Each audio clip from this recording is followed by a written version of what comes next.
नमस्ते दोस्तों, चैनल में आप सबका स्वागत है। तो आज सुनते हैं मुंशी प्रेमचंद जी की लिखी कहानी खुदी। एक बहुत ही बेहतरीन कहानी जो एक बच्ची की औरत बनने तक के सफ़र को बयां करती है।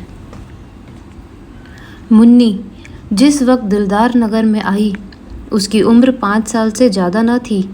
वो बिल्कुल अकेली न थी। माँ बाप दोनों ना मालूम मर गए या कहीं परदेश चले गए थे। मुन्नी सिर्फ इतना जानती थी कि कभी एक देवी उसे खिलाया करती और एक देवता उसे कंधे पर लेकर खेतों की सैर कराया करते। पर वो इन बातों का जिक्र कुछ इस तरह करती कि जैसे उसने सपना देखा हो। सपना था या सच्ची घटना, इसका उसे ज्ञान नहीं था। जब कोई पूछता, रे तेरे माँ बाप कहाँ गए, तो वो बेचारी कोई जवाब देने के बजाय रोने लगती और यूं ही उन सवालों को टालने के लिए एक तरफ हाथ उठाकर कहती, ऊपर। कभी आसमान की तरफ देखकर कहती, वहाँ। इस ऊपर और वहाँ, इससे उसका क्या मतलब था ये किसी को मालूम नहीं होता। शायद मुन्नी को खुद मालूम नहीं था। बस एक दिन लोगों ने उसे एक पेड़ के नीचे खेलते देखा और इससे ज़्यादा उसकी बाबत किसी को कुछ पता ना था। लड़की की सूरत बहुत प्यारी थी। जो उसे देखता मोह जाता। उसे खाने पीने की कुछ फिक्र ना रहती। जो कोई बुलाकर कुछ दे देता वही खा लेती और फिर खेलने लगती।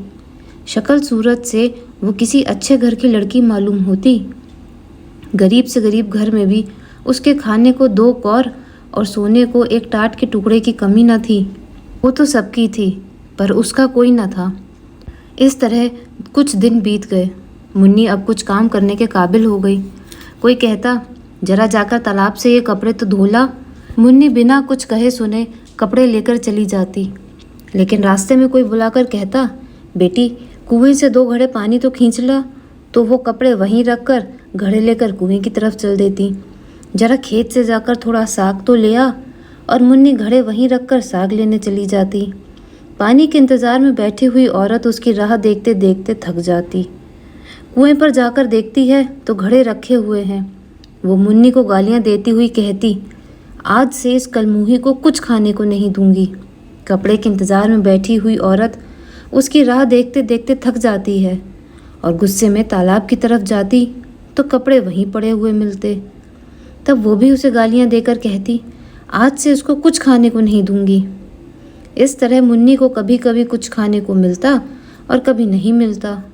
उसे बचपन याद आता जब वो कुछ काम नहीं करती और लोग उसे बुलाकर खाना खिला देते थे। वो सोचती, किसका काम करूं, किसका ना करूं। जिसे जवाब दूं वही नाराज़ हो जाएगा। मेरा अपना कौन है, मैं तो सबकी हूँ। उसे गरीब को ये न मालूम था कि जो सबका होता है वह किसी का नहीं होता। वो दिन कितने अच्छे थे जब उसे खाने पीने की और किसी की खुशी या नाखुशी की परवाह नहीं थी। दुर्भाग्य में भी बचपन का वह समय चैन का था। कुछ दिन और बीते। मुन्नी जवान हो गई। अब तक वो औरतों की थी, अब मर्दों की हो गई। वो सारे गांव की प्रेमिका थी पर उसका कोई प्रेमी न था। सब उससे कहते, मैं तुम पर मरता हूँ, तुम्हारे वियोग में तारे गिनता हूँ, तुम मेरे दिलो जान की मुराद हो। पर उसका सच्चा प्रेमी कौन है, इसकी उसे खबर न होती। कोई उससे ये ना कहता कि तू मेरे दुख दर्द की शरीक हो जा। सब उससे अपने दिल का घर आबाद करना चाहते थे। सब उसकी निगाह पर एक मध्यम सी मुस्कुराहट पर कुर्बान होना चाहते थे। पर कोई उसकी बाह पकड़ने वाला, उसकी लाज रखने वाला ना था। वह सबकी थी। उसकी मोहब्बत के दरवाजे सब पर खुल गए, पर कोई उस पर अपना ताला न डालता, जिससे मालूम होता कि ये उसका घर है और किसी का नहीं। वो भोली भाली लड़की जो एक दिन ना जाने कहाँ से भटक कर आ गई थी, अब गांव की रानी थी। जब वो अपने उन्नत वक्षों को उभार कर रूप गर्व से गर्दन उठाए नजाकत से लचकती हुई चलती तो मनचले नौजवान दिल थाम कर रह जाते, उसके पैरों तले आंखें बिछाते। कौन था जो इसके इशारे पर अपनी जान निसार ना कर देता। वो अनाथ लड़की जिसे कभी गुड़ियाँ खेलने को ना मिली, अब दिलों से खेलती थी। किसी को मारती, किसी को जिलाती, किसी को ठुकराती, किसी को थपकियाँ देती, किसी से रूठती तो किसी को मनाती थी। इस खेल में उसे कत्ल और खून का सा मजा मिलता। अब पासा पलट गया था। पहले वो सबकी थी, कोई उसका ना था। अब सब उसके थे, वो किसी के ना थी। उसे जिस चीज़ की तलाश थी वो कहीं नहीं मिलती। किसी में वो हिम्मत ना थी जो उससे कहता, आज से तू मेरी है। उस पर दिल न्यौछावर करने वाले बहुतेरे थे, सच्चा साथी एक भी नहीं था। असल में उन सरफिरों को वो बहुत नीची निगाह से देखती थी। कोई उसकी मोहब्बत के काबिल नहीं था। ऐसे पस्त हिम्मतों को वो खिलौनों से ज़्यादा महत्व नहीं देती, जिनका मारना और जिलाना एक मनोरंजन से अधिक नहीं। इस वक्त कोई नौजवान मिठाइयों के थाल और फूलों के हार लिए उसके सामने खड़ा हो जाता तो उसका जी चाहता मुंह नोच लूं। वो सारी चीज़ें कालकूट हलाहल जैसी लगती। उनकी जगह वो रूखी रोटियां चाहती थी। सच्चे प्रेम में डूबी हुई गहनों और अशर्फियों के ढेर उसे बिच्छू के डंक जैसे लगते। उनके बदले वो सच्ची दिल के भीतर से निकली हुई बातें चाहती थी, जिनमें प्रेम की गंध और सच्चाई का गीत हो। उसे रहने को महल मिलते, पहनने को रेशम, खाने को एक से एक व्यंजन, पर उसे इन सब चीज़ों की आकांक्षा नहीं थी। उसे आकांक्षा थी फूस के झोंपड़े, मोटे झोटे सूखे खाने। उसे प्राण घातक सिद्धियों से प्राण पोषक निषेध कहीं ज़्यादा प्रिय थे। खुली हवा के मुकाबले में बंद पिंजरा कहीं ज़्यादा चहेता। एक दिन एक परदेसी गांव में आ निकला। बहुत ही कमज़ोर, दीनहीन आदमी था। एक पेड़ के नीचे सत्तू खाकर लेटा। एकाएक मुन्नी उधर से जा निकली। मुसाफिर को देखकर बोली, कहाँ जाओगे? मुसाफिर ने बेरुखी से जवाब दिया, जहन्नुम। मुन्नी ने मुस्कुरा कर कहा, क्यों? क्या दुनिया में जगह नहीं है? औरों के लिए होगी, मेरे लिए तो नहीं है। दिल पर कोई चोट लगी है क्या? मुसाफिर ने जहरीली हंसी हंस कर कहा, बदनसीबों की तकदीर में और क्या है? रोना धोना, डूब मरना, यही उनकी ज़िंदगी का खुलासा है। पहली 2 मंजिल तो तय कर चुका हूँ, अब तीसरी मंजिल और बाकी है। कोई दिन वो भी पूरी हो जाएगी। ईश्वर ने कहा तो बहुत जल्द। ये एक चोट खाए हुए दिल के शब्द थे। जरूर इसके पहलू में दिल है, वरना ये दर्द कहाँ से आता? मुन्नी बहुत दिनों से दिल की तलाश कर रही थी।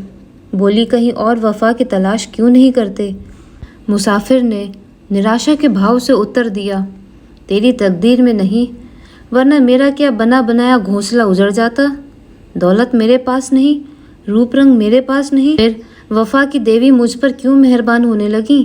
पहले समझता था वफा दिल के बदले मिलती है, अब मालूम हुआ और चीज़ों की तरह वो भी सोने चांदी से खरीदी जा सकती है।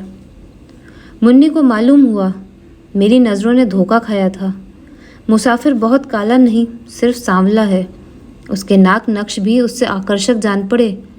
बोली, नहीं, ये बात नहीं है, तुम्हारा पहला ख्याल ठीक था। यह कहकर मुन्नी चली गई। उसके हृदय के भाव उसके संयम से बाहर हो रहे थे। मुसाफिर किसी ख्याल में डूब गया। वो इस सुंदरी की बातों पर गौर कर रहा था। क्या सचमुच यहाँ वफा मिलेगी या यहाँ भी तकदीर धोखा देगी? मुसाफिर ने रात उसी गांव में काटी। दूसरे दिन भी वो नहीं गया। तीसरे दिन उसने एक फूस का झोंपड़ा खड़ा किया। मुन्नी ने पूछा, ये झोपड़ा किसके लिए बनाते हो? मुसाफिर ने कहा, जिससे वफा की उम्मीद है। चले तो ना जाओगे? झोंपड़ा तो रहेगा ही, खाली घर में तो भूत रहते हैं। अपने प्यार का भूत प्यारा ही होता है। दूसरे दिन मुन्नी इस झोंपड़े में रहने लगी। लोगों को देखकर ताज्जुब हुआ। मुन्नी उस झोंपड़े में नहीं रह सकती। वो उस भोले मुसाफिर को ज़रूर दगा देगी, ये आम ख्याल था। लेकिन मुन्नी वो फूली न समाती। वो ना कभी इतनी सुंदर दिखाई पड़ी थी और ना ही इतनी खुश। उसे एक ऐसा आदमी मिल गया था जिसके पहलू में दिल था। लेकिन मुसाफिर को दूसरे दिन ये चिंता हुई कि कहीं यहाँ भी वही अभागा दिन न देखना पड़े। रूप में वफा कहाँ? उसे याद आया, पहले भी इसी तरह की बातें हुई थी। ऐसे ही कसम खाई गई थी, एक दूसरे से वादे किए थे, मगर उन कच्चे धागों को टूटने में कितनी देर लगी। वो धागे क्या फिर टूट ना जाएंगे? उसके क्षणिक आनंद का समय बहुत जल्द बीत गया और वो फिर वही निराशा उसके दिल पर छा गई। इस मरहम से भी उसके जिगर का जख्म न भरा। तीसरे रोज वो सारे दिन उदास बैठा रहा और चौथे रोज लापता हो गया। उसकी यादगार सिर्फ उसकी फूस की झोपड़ी रह गई। मुन्नी दिन भर उसकी राह देखती रही। उसे उम्मीद थी कि वो ज़रूर आएगा, लेकिन महीनों गुजर गए पर मुसाफिर न लौटा। कोई खत भी नहीं आया, लेकिन मुन्नी को उम्मीद थी वो ज़रूर आएगा। साल बीत गया, पेड़ों में नई नई कोपलें निकली, फूल खिले, फल लगे, काली घटाएं आईं, बिजली चमकी, यहाँ तक कि जाड़ा भी बीत गया, पर मुसाफिर न लौटा। मगर मुन्नी को अब भी उसके आने की उम्मीद थी। वो जरा भी चिंतित नहीं थी, भयभीत नहीं थी। वो दिन भर मजदूरी करती और शाम को झोंपड़े में पड़ी रहती। लेकिन वो झोंपड़ा अब एक सुरक्षित किला था, जहाँ सिरफिरों की निगाह के पाँव भी लंगड़े हो जाते। एक दिन वो सर पे लकड़ी का गट्ठा लिए चली आ रही थी। एक रस्सियों ने छेड़खानी की। मुन्नी, क्यों अपने सुकुमार शरीर के साथ ये अन्याय करती हो? तुम्हारी एक कृपा दृष्टि पर इस लकड़ी के बराबर सोना न्यौछावर कर सकता हूँ। मुन्नी ने बड़ी घृणा के साथ कहा, तुम्हारा सोना तुम्हें मुबारक हो। यहाँ अपनी मेहनत का भरोसा है। क्यों इतना इतराती हो? अब वो लौट कर नहीं आएगा। मुन्नी ने अपने झोपड़े की तरफ इशारा करके कहा, वो गया कहाँ जो लौट कर आएगा? मेरा होकर वो फिर कहाँ जा सकता है? वो तो मेरे दिल में बैठा हुआ है। इसी तरह एक दिन एक और प्रेमी जन ने कहा, तुम्हारे लिए मेरा एक महल हाजिर है। इस टूटे फूटे झोपड़े में क्यों पड़ी हो? मुन्नी ने अभिमान से कहा, इस झोपड़े पर 1,00,000 महल न्यौछावर हैं। यहाँ मैंने वो चीज़ पाई है जो और कहीं ना मिली थी और ना मिल सकती है। ये झोपड़ा नहीं है, मेरे प्यारे का दिल है। इस झोपड़ी में मुन्नी ने 70 साल काटे। मरने के दिन तक उसकी निगाहें दरवाजे की तरफ लगी हुई थीं, मुसाफिर के लौट आने की उम्मीद में। उसके खरीदारों में कुछ तो मर गए, कुछ जिंदा है। मगर जिस दिन से वो एक की हो गई, उसी दिन से उसके चेहरे पर दीप्ति दिखाई पड़ी, जिसकी तरफ ताकते ही वासना की आंखें अंधी हो जाती। खुदी जब जाग जाती है तो दिल की कमजोरियां उसके पास आते डरती हैं। तो दोस्तों, आप सुन रहे थे मुंशी प्रेमचंद जी की लिखी कहानी खुदी। आशा करती हूँ आपको कहानी पसंद आई हो। फिर मिलते हैं एक और नई कहानी के साथ। तब तक खुश रहिए, स्वस्थ रहिए।